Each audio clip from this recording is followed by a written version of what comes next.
Isla de Excepción de la artista venezolana Ana Mosquera fue la obra que obtuvo la mención Carmen Cordobés Crespo de la galería neoyorquina Enrique Faría Fine Art en la 16ª edición del premio Eugenio Mendoza. Conversar con Ana es preguntarse acerca de las utopías. ¿Cuál es ese territorio soñado donde podemos vivir? Entender nuevas posibilidades para comunicarnos en una era donde los signos y códigos nos brindan más que una imagen. Ana es arquitecto y de eso también hablamos. Nos contó de su obsesión por las islas, por recolectar datos, información que aunque no es tangible, ella se encarga de transformar, desentrañar como hebras que luego tejerá en tapices. Finalmente, nos dio algunos consejos de cómo aplicar un proyecto artístico y no arruinarse en el intento. Les invito a navegar los territorios insulares con Ana Mosquera. Yo soy Ileana Ramírez y esto es Tráfico Visual.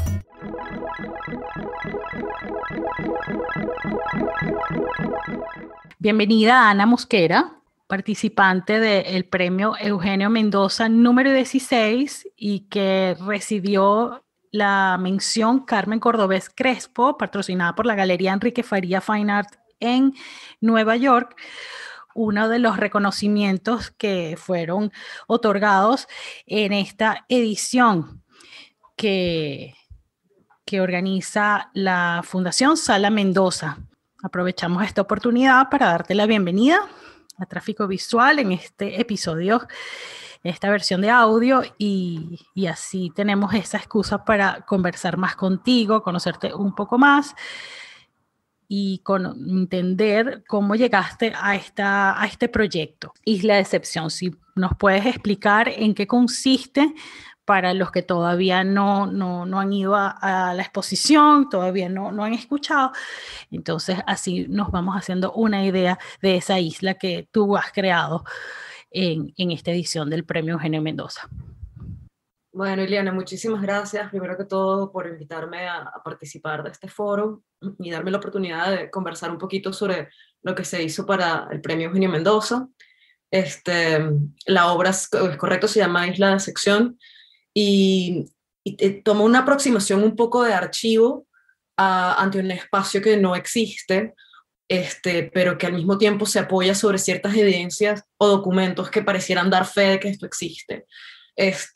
Un poco la construcción de toda esta historia, más que todo, es casi literaria. Toma múltiples referencias de cosas que fui encontrando en internet. Es como una gran colección de notas, literatura, cuentos, ilustraciones, y todas se van acoplando a esta historia de esta isla ficticia, que plantea la posibilidad de que exista una realidad enteramente digital apoyada sobre una realidad física, y qué posibilidades abriría para la existencia de una ciudadanía de forma diferente, y qué significaría tener una identidad tan fluida como esto. No plantea ningún tipo de solución real. Creo que de alguna manera plantea una situación ante el público de frustración, porque realmente nunca hay una resolución, sino constantemente plantea conflictos. Y la idea era un poco generar una discusión alrededor de lo que significaba todo esto, y nunca poder obtener una respuesta. La obra está compuesta por muchos objetos que están dispuestos en una mesa lumínica, y hay, como dijiste, partes, ¿no? O datos en sentido de objetos, hay audio, hay video, hay unos documentos. ¿Nos puedes dar más detalle de lo que uno encuentra en esta mesa? Bueno, todos los objetos que están en la mesa la idea es que los descubras a medida que escuchas el audio que acompaña toda la obra. Están allí como para de alguna manera soportar la historia. Empieza con una piedra que se encuentra en un archivo en la isla de Granada, y luego este archivo se trasplanta a los Estados Unidos y se encuentra como un pedazo de algún tipo de tierra perdida. Junto a esa está como un tejido que pareciera tener alguna muestra de texto, pero no es legible, que es otro tipo de material arqueológico que se suele encontrar en esta clase de excavaciones. Y luego junto a este está un mapa. El mapa tiene apuntados ciertos sitios que parecieran estar geográficamente referenciados, pero no existen. Y la única forma de poder, están todos escritos en Esperanto, que es, y en el inicio de Internet era uno de los idiomas que se pensaba podía ser el idioma universal de Internet. Luego, al dar la vuelta a la mesa, encuentras un formulario digital donde te puedes casi apuntar a una nacionalidad de algo que no sabes exactamente qué es, no sabes si esto te puede llevar a poder acceder a este espacio, o si este espacio existe o no. Luego, junto a esto, está una carta de renuncia a tu nacionalidad, y en este caso, porque la obra está en Caracas, a la nacionalidad de las personas que están en Venezuela, renunciar a la nacionalidad venezolana para afiliarte a algo que realmente no sabes qué es. Y luego hay una serie de documentos que supuestamente son cartas que se encontraron en el archivo de las Naciones Unidas, y es que las Naciones Unidas tienen un archivo enorme de documentos muertos de gente que ha solicitado acceso y reconocimiento de sus países como naciones, y se han quedado aún esperando respuesta por décadas. Por supuesto, el caso de cosas más dramáticas como Palestina, ¿no? Y luego, más adelante de esto, encontramos el video, que lamentablemente estaba demasiado, creo que un poco cerca de la ventana y se veía un poco transparente, pero el video es estas piezas, justamente la pieza que está sobre la mesa, acompañada de otras, flotando en un espacio marítimo y donde pasa una isla de guardacosta.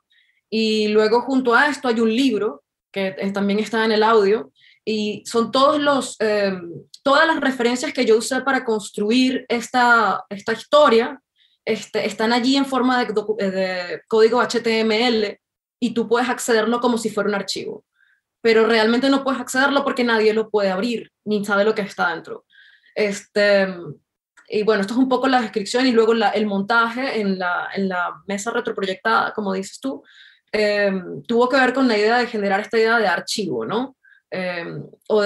Incluso casi de puesta en escena de museo de ciencias o museo de historia, ¿no?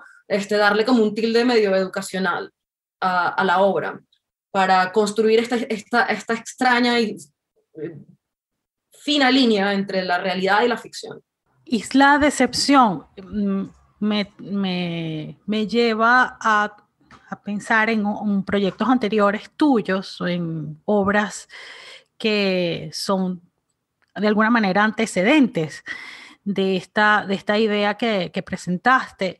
Y viendo los títulos, a grosso modo, siempre hay también una idea de algo que todavía no existe, como utópico, como imaginario, un territorio o una nación a partir de esos datos. Ya desde hace tiempo ha sido una recolectora obsesiva, y ahorita vamos a hablar de eso, de qué formas has ido recabando datos, y por qué entonces también llevas a un medio tan físico, y con una tradición también de uso, de contemplación y de ornamento, ¿no? Pero vamos en orden con respecto a los nombres de estos proyectos y esas propuestas que has planteado en tus recientes años. Por ejemplo, Invisible Landscape, como paisajes invisibles, o la balada de lo único o de lo singular, no sé, tú lo vas a traducir. Bueno, aquí estoy viendo las líneas de ruta, también. Entonces, porque creo que también hay un trasfondo de una crisis grave mundial y o sea, desde lo más local hasta lo global, de la crisis de migración, de movimiento que está padeciendo el mundo, ¿no? Ese interés tuyo desde hace unos años hasta acá. ¿Por qué? Porque esa búsqueda de hallar un nuevo territorio a partir de nuevos datos, esos datos que tú vas coleccionando. Yo creo que yo siempre he estado profundamente obsesionada con las ciudades. Creo que eso me llevó a estudiar arquitectura.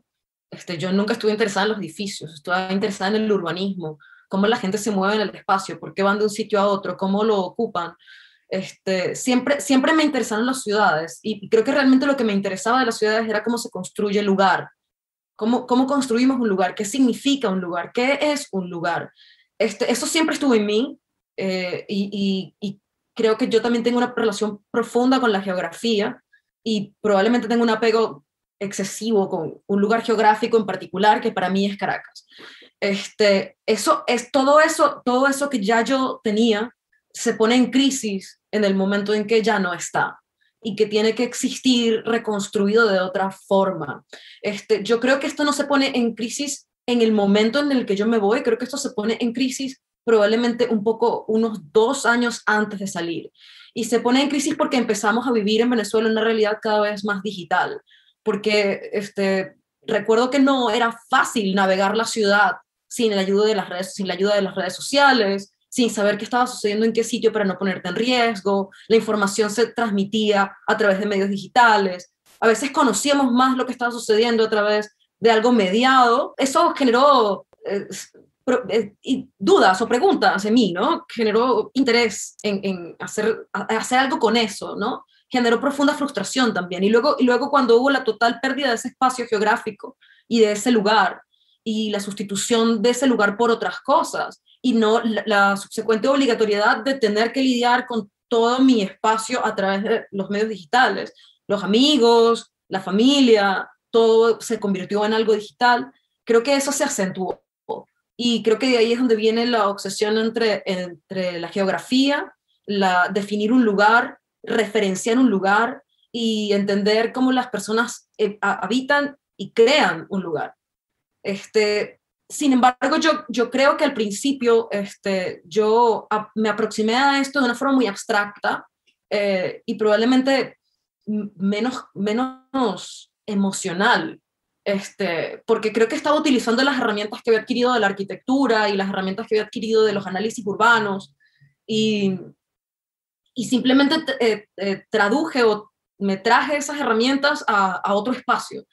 Pero a medida que fue pasando el tiempo y esta obsesión no cede, yo empecé a tener la necesidad de hacer de esta relación algo más cálido. Y creo que ahí es donde entran los textiles. Y eso coincide con mi posgrado, con el inicio de mi posgrado, ¿no? Yo quería hacer un posgrado porque quería tener el tiempo para explorar cómo desarrollar ese trabajo de una forma más cálida y que no fuera tan abstracta, que no dejara tantos cabos sueltos, que fuera más específica y más sensible. Y creo que los textiles, en el momento en que yo empecé la universidad, me ofrecieron esa posibilidad. Yo quería hacer algo que pudiera ser más táctil, cada vez más táctil. Empezó como esa relación con los textiles, pero de esa relación con los textiles me empecé a dar cuenta, los textiles cuentan historias. Había que incorporar otros elementos narrativos para poder acentuar esa sensibilidad. Y creo que este es mi primer intento de hacer eso, sin abandonar totalmente la abstracción, porque de alguna manera me siento apegada a eso en alguna parte de mí a través de la arquitectura, pero intentando a dar una aproximación más sensible a lo que significa esa relación distorsionada de lo que es un lugar o casi neurótica y que también pueda ser interpretada por otros de forma diferente a la que yo pueda interpretar. Al abrir la historia y darte una narración, tú podrías construir y reconstruir ese lugar sin mi explícita colaboración. Creo que todavía hay trabajo por hacer, pero bueno, este es en el punto en el que estoy hoy. Ana, ahí en parte de las piezas que componen Isla de Excepción, hablaste al principio, hay un tapiz, ¿no? Y hay una exposición en la que participaste, una colectiva que se hizo en Perú, en Lima, con la curaduría de Fabiola Arroyo, Crónicas Migrantes, Historias Comunes entre Venezuela. Se hizo en el Museo de Arte Contemporáneo de Lima en el 2019. Y presentaste, tengo entendido, un tapiz. Yo quisiera que contaras a los que nos escuchan ese proceso, porque la gente a lo mejor se pregunta cómo es que un dato digital que sustrajiste de una red social o de internet llega o lo trasladas a un textil, porque descifrar o desglosar ese dato en una imagen tan abstracta. Yo tuve una tutora en la universidad que decía que yo era el algoritmo humano. Y es que este proceso de colección y recolección, lo que es, yo no tengo grandes capacidades, mis conocimientos de programación y codificación son, no, son básicos, muy, muy básicos. Y yo lo que hago literalmente es ir a todos estos sitios, redes sociales, Instagram, Facebook, Twitter, y literalmente copiar y pegar y compilar documentos que pueden ser de 30, 50, 100 páginas de contenidos. Y estos contenidos a veces, bueno, a veces son documentos de Word, o a veces son carpetas llenas de basura, a veces son miles de imágenes, a veces yo simplemente recorro, es casi como recorrer una ciudad, como caminar sin rumbo por una ciudad y observar, solo que yo lo hago a través de una tecnología digital y en vez de simplemente vivirlo, lo guardo. Y en el caso de la obra del MAC, Lima, que se llama Trocha 20.000 pesos, lo que yo coleccioné fueron publicaciones de Facebook del grupo Venezolanos en Cúcuta sobre cómo cruzar la frontera. Y yo empecé a leer todo esto y inicialmente esa obra tuvo un estudio, o sea, un estado anterior donde yo literalmente copié a mano todos estos textos sobre una hoja gigante de papel. Y a medida que iba copiando estos textos, iba leyendo todo lo que estas personas hacían para cruzar la frontera, cuál era la dinámica de cruzar la frontera, y esto, el volumen de información iba aumentando y aumentando, llega a un punto de ilegibilidad. O sea, es tanta información, tantas veces repetida, y al mismo tiempo historias que se pierden en el camino de la repetición, que yo quería explorar el colapso de ese hilo de información. O sea, es tan largo, es tan largo, y yo no solo extraje un fragmento, porque no tengo la capacidad de extraerlo completo, pero es tan enorme que él mismo colapsa. Llega a un punto donde no es posible acceder, y esa obra empezó justo cuando yo empecé el posgrado, en el año 2018, empecé a coleccionar los textos, y empecé a escribirlos sobre la hoja de papel, y tuve varias conversaciones con varios profesores y amigos que pasaron por el taller, y cuando finalmente decidí que lo iba a hacer en un textil, que lo iba a tejer, regreso a Facebook, al grupo de venezolanos en Cúcuta, a revisar el contenido que yo había conseguido, y no podía conseguirlo porque llega un punto donde tú haces tanto scroll down en Facebook que Facebook colapsa y te saca porque piensas que tú eres un scraper, que estás minando información de Facebook, y te rechaza. Y todas estas historias, de alguna manera, desaparecen, todos estos mensajes se sepultan sobre sí mismos. Y por eso es que la data de o sea, es legible en el inicio de la tela, y luego se va haciendo completamente ilegible hasta totalmente destruirse, porque la parte de abajo de la tela está hecha totalmente de hilos, pues. O sea, ya no queda nada, ya no es legible. Ese es un poco el proceso. Ese es el proceso de esa obra, pero es el proceso también de la mayoría de las cosas que yo hago. Es el mismo proceso que utilicé para Isla de Sección. Fueron miles y miles de referentes, links, documentos históricos, no históricos, literatura. O sea, es un archivo. Es constantemente generar una base de datos de información y resignificarla. Está claro con Isla de Excepción que para ti resulta inquietante las islas, ¿no? Como esa forma, un lugar para habitar. ¿Por qué? ¿Por qué te llama la atención? Y en algún lugar leí que al final también esa isla tiene una fuerza que gravita también sobre la tierra por los, o sea, por el agua o por qué hacer una isla y por qué lo de decepción. Bueno, isla de Excepción realmente existe. Es una isla real, una estación científica en Antártica, o es una isla, existe. Es tan brutal las condiciones geográficas allí que la nombraron Isla de Excepción. Eh, y de nuevo, apela a esto, ¿no? A tomar cosas que ya existen y trastocarlas. Ahora, con el tema de la isla, yo creo, ahora quizás yo te puedo dar un razonamiento más conceptual con respecto a por qué la idea de isla, pero realmente la isla es algo que siempre ha estado conmigo. Yo he estado eternamente obsesionada con las islas. Cuando yo era pequeña recuerdo que tuve una conversación muy rara con mi papá que le decía, yo quiero comprar una isla, quiero mi propia isla. Y mi papá llegó un día con un catálogo de islas, porque las islas las venden, tú puedes comprar una isla. Y yo era pequeña y recuerdo que esto me marcó muy fuerte, ¿no? O sea, mi locura, yo siempre pensé que yo quería una isla, pero sabía que al mismo tiempo era como, no sé, como querer un caballo o como querer algo que no vas a poder tener, pero cuando mi papá llega con este catálogo y dice, bueno, ya, mira, si algún día tienes $500,000, tú puedes tener tu propia isla. Y esto fue algo que se quedó conmigo. Y la posibilidad, ¿por qué querer una isla? ¿Qué representa una isla? Una isla es un espacio de nuevas posibilidades, es poder reconstruir algo, es poder construir algo desde cero, es poder ser quizás dueño y señor de todo, ¿no?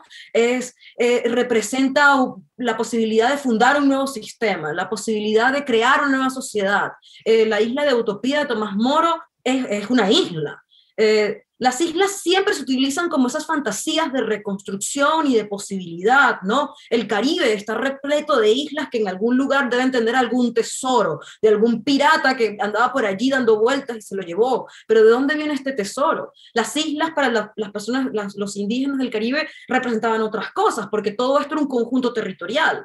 Es fascinante, yo creo que finalmente me decanto por la idea de isla, porque tiene múltiples significados. Yo creo que estoy obsesionada con las cosas que son múltiples. Y además de eso, las islas están constantemente transformándose. Es imposible dibujar la costa de una isla con total exactitud, porque la marea sube y baja y las costas cambian. Es un espacio que constantemente se transforma. Y yo creo que en ese sentido es una buena metáfora de lo que sería un lugar digital. Y creo que en ese sentido es una buena conexión entre la relación que existe entre lo digital y lo físico. Esa constante transformación, uno afecta al otro. Y realmente no están separados el uno del otro. Esto es algo que me parece también súper interesante. Las islas realmente están unidas a un continente que está por debajo del agua. Es una extensión de la tierra. No es que es un islote de tierra que flota en el agua solo, así como si fuera un trozo de fruta, así en un bol. La isla está o se ha separado del territorio porque el agua ha invadido o se ha elevado sobre la superficie marítima porque la placa tectónica se ha movido.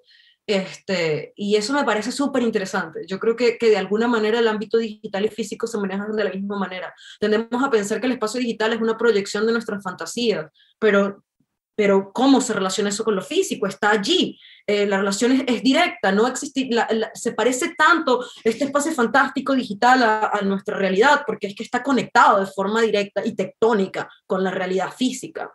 Y de hecho la afecta.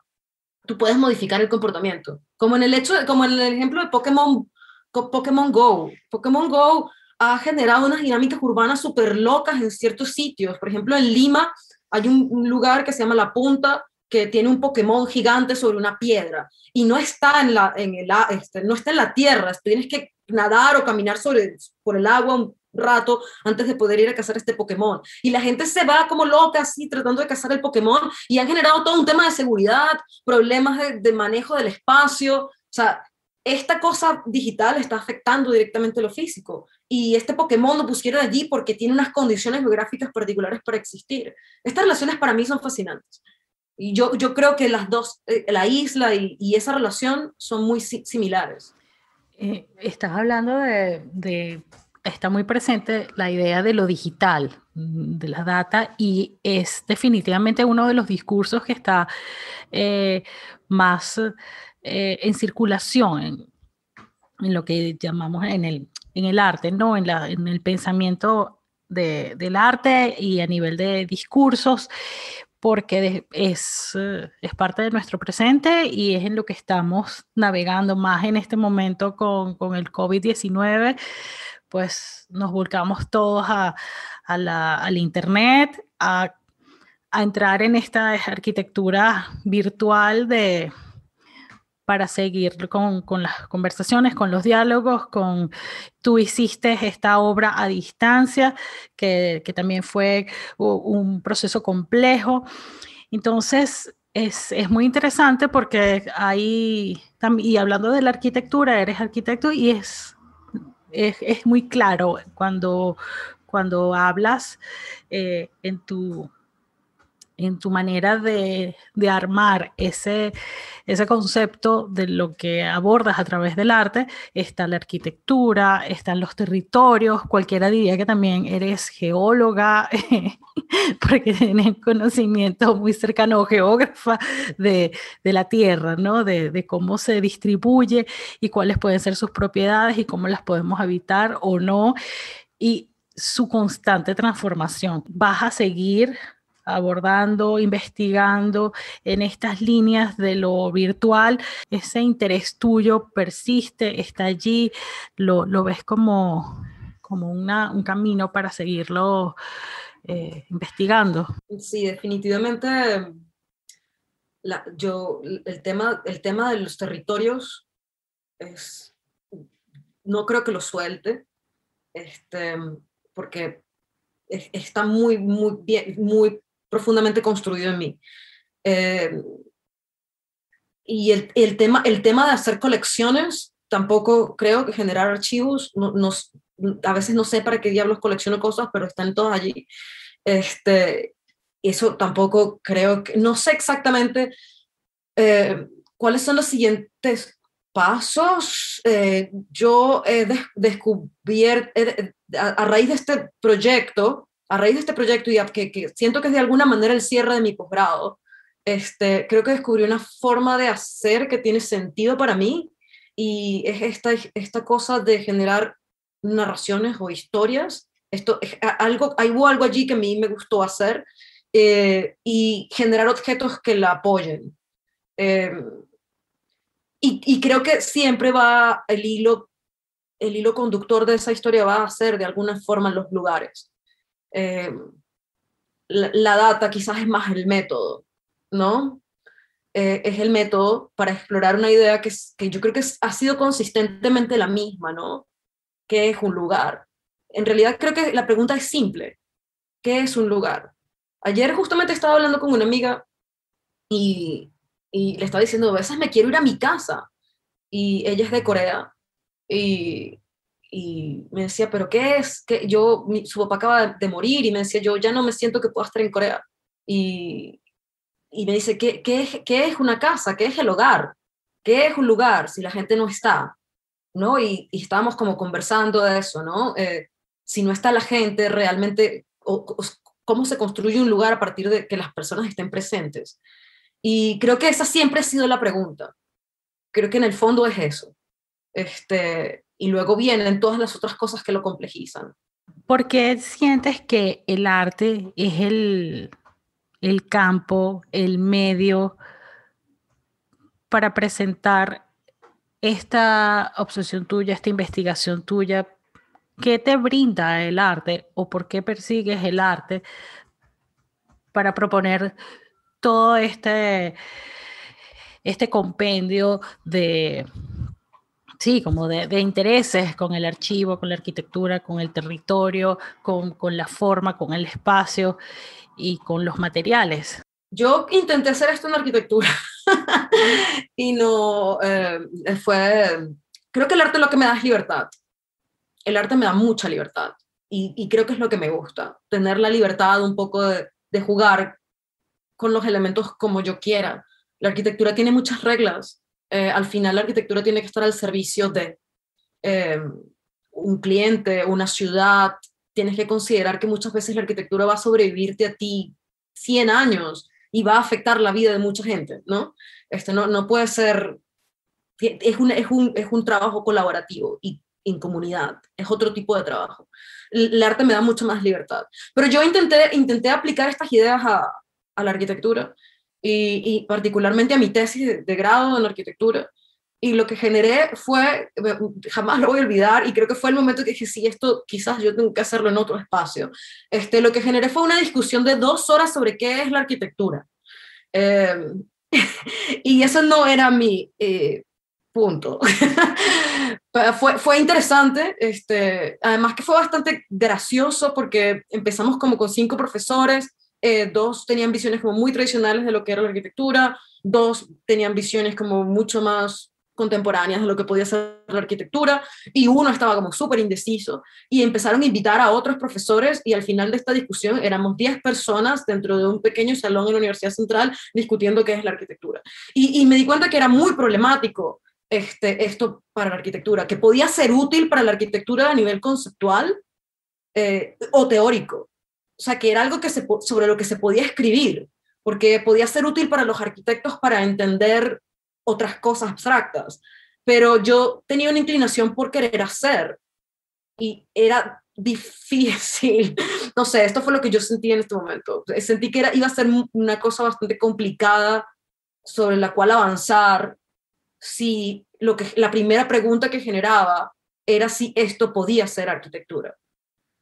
O sea, teníamos que como recorrer mucho antes de poder empezar a hacer. Y en el arte no sentía que tenía esas limitaciones. Y el año siguiente fue que hice la obra para el Maxul, jóvenes, el salón del Maxul. Y creo que fue más gratificante que una conversación, o sea, un trabajo de un año y una conversación de 2 horas sobre qué es la arquitectura. ¿Y cuáles crees tú que han sido esos desafíos para dialogar en el arte? ¿Cuál es ese punto de quiebre? Porque dices que que te da más libertad, pero ¿hasta qué punto sientes que realmente entonces el mensaje, el mensaje, el mensaje se conoce, ¿no? Se desnuda y entonces es accesible a los espectadores a través de la obra, a través de una instalación, a través de un tapiz? Yo creo que eso tiene que ver más con la estructura del mundo del arte que lo que tiene que ver con el arte. O sea, para mí eso sucede, donde yo siento libertad es en mi estudio. Cuando yo estoy en mi estudio haciendo lo que yo quiero o investigando algo o tratando de darle una respuesta a algo o entender un problema, allí es donde yo me siento libre. Esto, a pesar de que yo siento libertad y placer y satisfacción de hacerlo, al final es un trabajo arduo, es un trabajo que consume. Yo invierto una gran cantidad de horas, tiempo, dinero y esfuerzo en hacer todas estas cosas, y algunas veces quisiera que ese trabajo fuera mi trabajo de tiempo completo, algo que yo hiciera única y exclusivamente. Y para eso tengo que entonces estar inmersa en una estructura que funciona no exactamente como yo quisiera que funcione, sino funciona como las instituciones culturales funcionan. Y en ese sentido, eso creo que allí el problema es otro, ¿no? No tiene que ver con lo que yo quisiera hacer o con lo que yo logro conceptualizar o los problemas que yo logro resolver, sino tiene que ver con el valor de los objetos en el mundo del arte, tiene que ver cómo funcionan las instituciones culturales, tiene que ver cómo se mueven estas cosas que son a veces incomprensibles. Y también tiene que ver muchísimo con las audiencias. Otra cosa que yo tampoco siento logrado hacer quizás de forma muy exitosa, ¿no? Esta es una pregunta que siempre surgía durante el tiempo que yo estuve en la universidad, ¿no? ¿Cuál es tu audiencia? Y la verdad es que yo, por más que estoy coleccionando algo que pertenece a un archivo global que existe de forma digital en Internet, al final elijo referentes de algo muy local.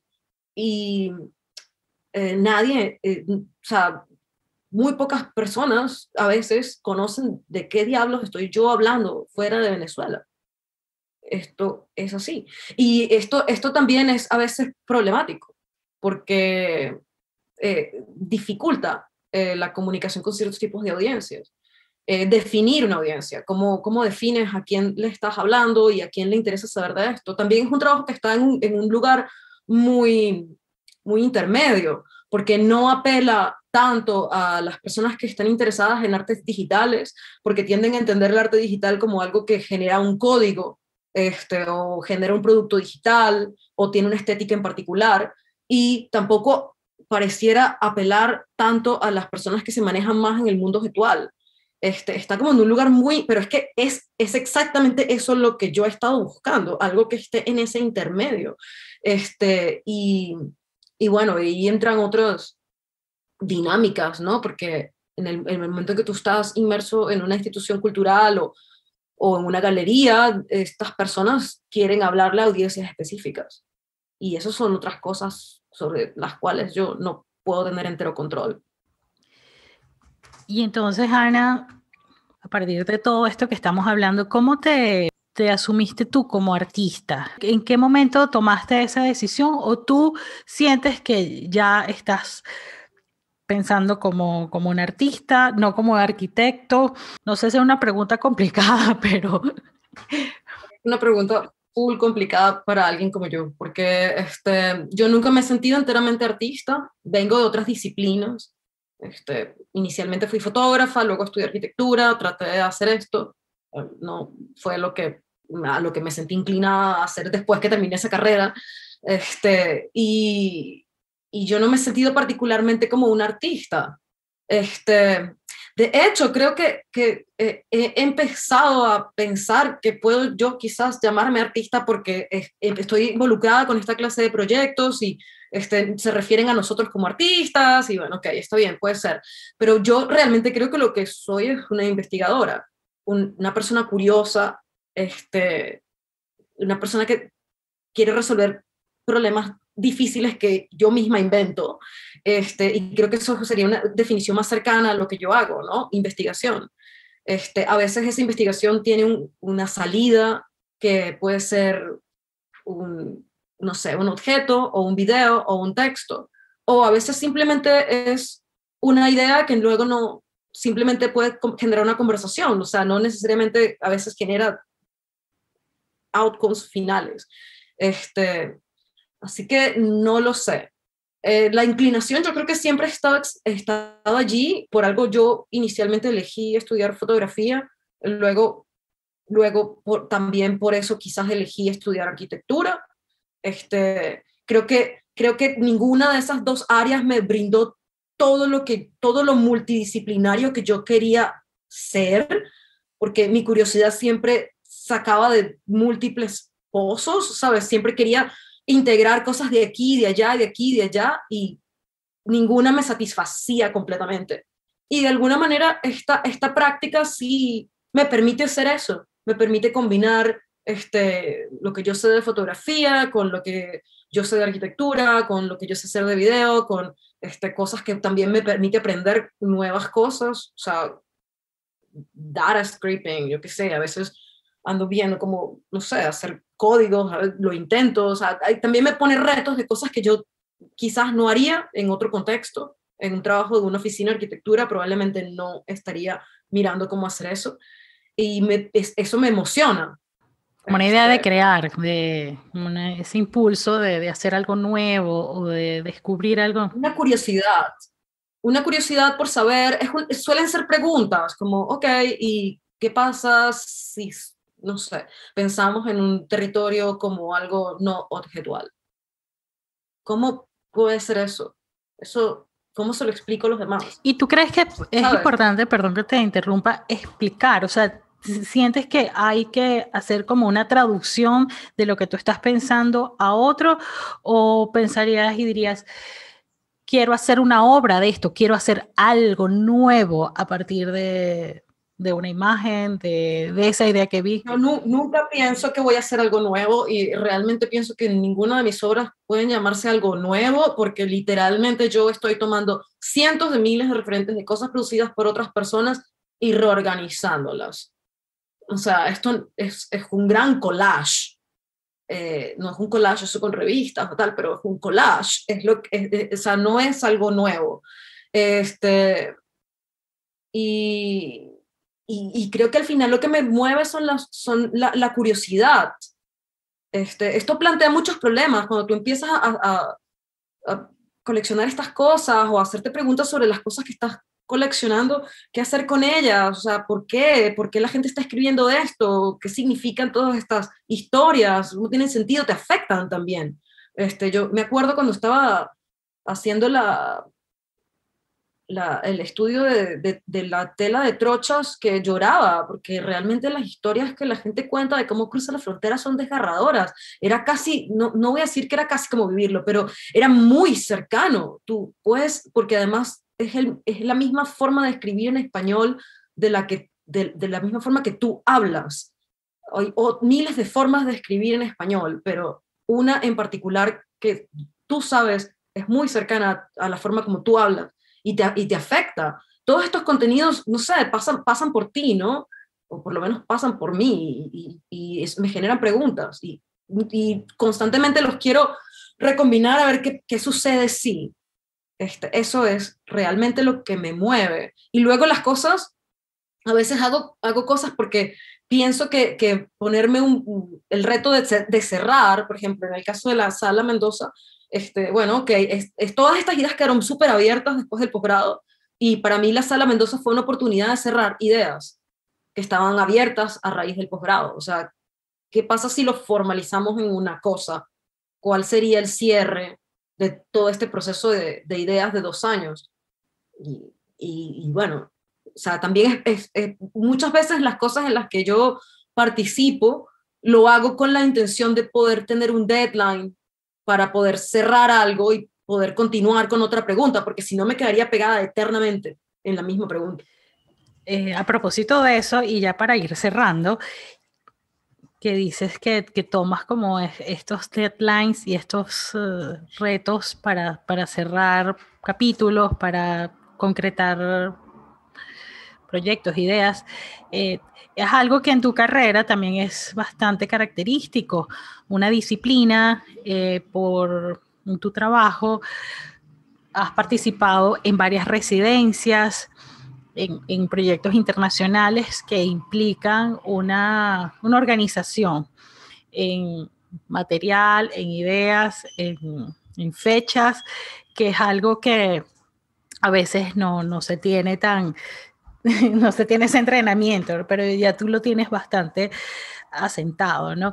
Entonces, con esos hábitos que ya tú tienes, que creo que te han ayudado y en la universidad y tus estudios y propiamente tus intereses más personales, ¿qué palabra le darías a tus colegas, los más jóvenes o los que están todavía en ese proceso de postularse para un concurso, para un salón, para una residencia? ¿Cuáles son esas ideas claves que hay que tener en cuenta? Porque para ser artista, bueno, se puede tener muchas intuiciones, muchas habilidades, muchas inquietudes, pero también hay que tener una estructura. Creo que de tu parte vendría muy bien que nos compartieras esos datos. Yo soy neuróticamente disciplinada con este aspecto de mi práctica. Neurótica. Constantemente estoy mirando cosas. O sea, es un proceso que se consta de dos partes. La primera es el área como fluida de este asunto, ¿no? Estoy viendo cosas, las guardo. Ese proceso funciona de forma bastante desordenado, no tiene sentido a veces me frustro porque quiero darle sentido antes de tiempo y me frustro, pero sigo haciéndolo. Y ese proceso a veces se para, a veces sigue, o sea, de esto es bastante caótico. Y luego está el otro lado, que creo que es la arquitecta, que constantemente estoy viendo cosas que, blogs, páginas, feeds de Instagram, oportunidades que están por allí, y las guardo. Y por lo general participo en las cosas que la descripción del concurso, premio, residencia, lo que sea, calza casi palabra por palabra con lo que yo tengo en mi cabeza. Por ejemplo, fue el caso de Saco. Yo luego me enteré que era mucho más prestigioso este premio de lo que yo imaginaba, pero yo lo que yo viví fue, lo vi en un feed de Instagram que lo estaban promocionando, leí el texto curatorial de Dagmara, y en ese momento yo estaba trabajando con Tinder, y dije, esto es muy cerca de lo que yo estoy haciendo, y es la excusa perfecta para cerrar este proyecto. Este es el momento, ¿no? O sea, este concurso me plantea una fecha de cierre para plantear esto en un proyecto y entregarlo. Esta es la otra, ¿no? Que para mí me ha resultado útil, y es que yo muchas de estas obras las he trabajado como proyectos. En la universidad fue la primera vez donde yo empecé a hacer cosas sin deadlines, o sea, simplemente por hacerlas. Si bien yo el archivo siempre lo he llevado y lo tengo como una pequeña colección personal, nunca materializaba nada a menos que existiera la excusa de tener un deadline, formalizar el proyecto y cerrar el proyecto. La universidad como que me permitió esa flexibilidad, ¿no? Pero por lo general siempre he trabajado así. Utilizo la excusa del concurso, residencia o lo que sea, y hago el proyecto como un proyecto de arquitectura en papel, es arte en papel, y, y luego muchas de esas no las gano. Muchas veces hago el proyecto y nadie le importa nada. Y a mí tampoco me importa mucho porque me queda el proyecto, y luego cuando veo que hay otra oportunidad, de hecho fue lo mismo que pasó en Saco. Antes de haber aplicado con ese proyecto a Saco, yo había aplicado a 2 cosas más que me habían dicho que no. Y cada vez, la primera vez me dijeron que no, ok, retomé el proyecto y lo modifiqué un poco, y me volvieron a decir que no, y luego volví a modificar el proyecto, y finalmente Saco dijo que sí.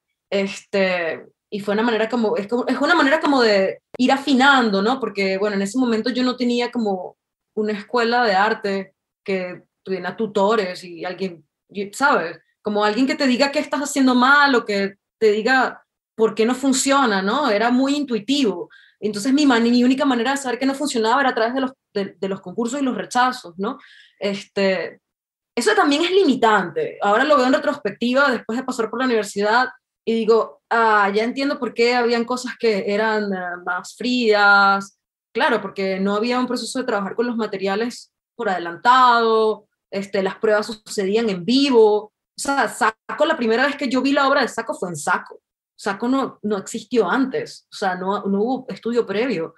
En cambio, en el caso de Isla de Sección, es una obra que ha tenido por lo menos 5 o 6 iteraciones, más o menos exitosas o no, pero, o fallidas o no, pero hubo, y es más, las piezas fueron surgiendo por procesos no necesariamente hilvanados unos con otros. Eso también te da mucha libertad, ¿no? Creativa. Y es chévere poder trabajar, tener la libertad de poder hacerlo así. Lo que pasa es que es caro. Ese era mi problema inicialmente, pues yo no tenía dinero para invertir en lo que me requería hacer una experimentación de 2 meses sobre una pieza. Yo tenía que trabajar con financiamiento, y esa fue mi manera de empezar. Todavía lo hago así, y bueno, en general yo le diría a la gente joven o más joven que yo que no participe en cosas donde tiene que pagar un fee, porque es una renta. Lamentablemente en los Estados Unidos la mayoría de las cosas para participar tienes que pagar para participar, y no solo tienes que pagar para participar, sino que una vez que ganas tienes que seguir pagando. Esto es una manera de hacerte un hueco en el bolsillo sin fondo. Es preferible tratar de participar y ganar cosas que sean con financiamiento, y que en las cuales no haya que pagar para participar, porque al final, si tú quedas y tú no solo pagaste por participar, sino pagaste por montar y pagaste por hacer la obra, tú financiaste más a una institución de lo que la institución te apoyó a ti.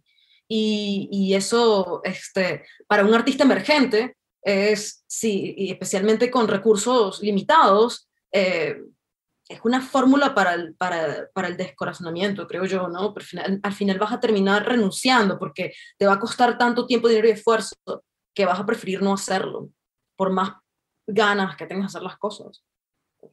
Entonces ese es mi consejo. No participen en nada que haya que pagar un fee, no participen en nada que no traiga algún tipo de financiamiento una vez que esté terminado el concurso. Y si es posible, hagan educaciones en arte que sean gratuitas, becas.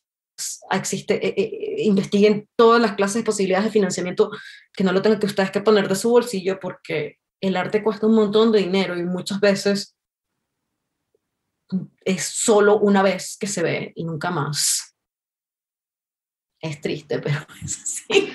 ¿Y en qué andas, qué estás haciendo ahorita, ya que cerraste el capítulo de Isla de Excepción, en parte, porque bueno, viene también el premio, el reconocimiento que da la Galería Enrique Faría? Es una exposición que vas a hacer. No estoy muy clara, creo que es una exposición. La mención que me otorgaron a mí no viene con una residencia, entonces yo tenía como ganas de tener un espacio para poder trabajar sobre eso, pero bueno, sí, tengo que sentarme a pensar un poco qué quiero hacer. Estoy interesada en explorar un poco más el tema del textil. Estoy interesada en explorar el tema de las alfombras. Estoy interesada en trabajar con ideas de impredictibilidad en navegaciones de Internet, que creo que es algo que, no sé, realmente el escribir la historia de la isla, me di cuenta que hay algo interesante en poder generar una narración a través de algo impredecible y random, de encontrar elementos random y tratar de darle sentido, y si eso se puede extrapolar fuera de mi proceso creativo hacia el público, si el público lo puede vivir de alguna manera, o no sé. Y probablemente algo en textil con alfombras. Realmente en este momento para mí es complicado porque yo estoy en Estados Unidos y para poder mantener mi estatus aquí tengo que tener un empleo de tiempo completo y, y dedicarle tiempo a esto también es muy fuerte. Entonces, no lo sé. Pero con tu orden y con tu capacidad de organizarte, seguramente lo vas a lograr. Otra cosa, ya así para terminar, me tengo que despedir, pero no me quiero despedir, es que también está presente el lenguaje, o sea, los usos de los lenguajes, lo que estabas hablando, o esas narrativas que surgen, los testimonios, todo eso, esa fuerza que puede tener el lenguaje en tu obra.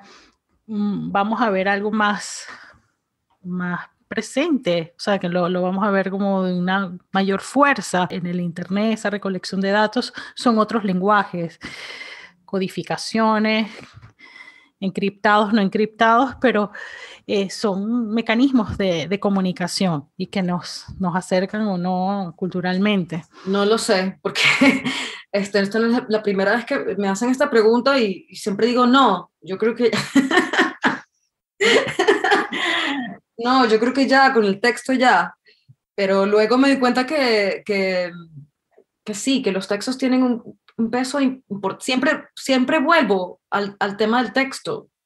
Este, no lo sé, creo que no, pero que siempre vuelvo a esto de escribir y utilizar textos y efectivamente todo el Internet es un código, es un lenguaje. HTML es un lenguaje, hacer código es un lenguaje, es hablar Java, o sea, es así, y literalmente la gente que sabe hacer códigos escribe, literalmente como si estuvieran tipeando una carta y escriben su código. Así que tiene una relación directa con las cosas con el material con el que yo trabajo. Eh, y quizás por eso también siempre regreso, pero no lo sé. En este momento creo que estoy en una transición entre una cosa y otra, porque la Sala Mendoza fue la excusa para cerrar 2 años de trabajo, y estoy empezando con otra cosa que todavía no tengo clara qué es, y es como ese momento de transición. Bueno, no te vamos a presionar más con las preguntas, vamos a darte ese espacio, que no será muy largo. Pero por ahora entonces, nada, solo me queda darte las gracias por estos minutos tan gratos de conversar contigo una vez más, y muy contenta personalmente, muy orgullosa de ti. Y bueno, espero saber qué vas a hacer entonces, ya que estás en Filadelfia, estás en Estados Unidos y bueno, hay mucho por hacer. Bueno, Ileana, yo quiero darte las gracias, bueno, primero por la invitación de hoy y por todo el apoyo que me has dado durante todos estos años. De verdad estoy súper agradecida, y no, en serio. Y bueno, estoy segura que pronto volveremos a conversar. Seguro que sí. Nos vemos pronto. Gracias, Ana. Un besito. Ya, cuídate, un beso. Y de esta manera nos despedimos, no sin antes darle las gracias a Ana por su tiempo y a ustedes por escucharnos. Recuerden que pueden oír este y otros episodios de nuestro podcast en las plataformas Mixcloud, YouTube, Apple Podcast y por supuesto nuestro sitio web tráficovisual.com. Allí pueden suscribirse a los boletines y conocer más noticias del arte contemporáneo en Venezuela y la cultura visual. ¡Hasta pronto!